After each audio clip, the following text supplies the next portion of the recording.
আসসালামু আলাইকুম ওয়া রাহমাতুল্লাহি তাআলা ওয়া বারাকাতুহু। ব্রাদারনি মিল্লাতি ইসলামী আমার, আজকে আপনাদের সম্মুখে একটি খুবই গুরুত্বপূর্ণ আলোচনা নিয়ে হাজির হয়েছি।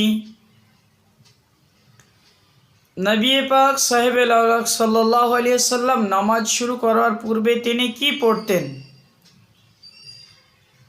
হাদিসে পাকের মধ্যে এসেছে, হজরতে আলী মুর্তুজা রাদিয়াল্লাহু তাআলা আনহু তিনি বর্ণনা করছেন, মুসলিম শরীফের হাদিস।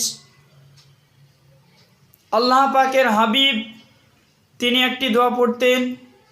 সেই দোয়াটা হচ্ছে, ইন্নী ওয়াজহাতু ওয়াজহিয়া লিল্লাযী ফাতারাস সামাওয়াতি ওয়াল আরদা হানিফা ওয়া মা আনা মিনাল মুশরিকিন ইন্না সলাতি ওয়া নুসুকি ওয়া মাহইয়ায়া ওয়া মামাতি লিল্লাহি রাব্বিল আলামিন লা শারিকা লাহু ওয়া বিযালিকা উমিরতু ওয়া আনা মিনাল মুসলিমিন।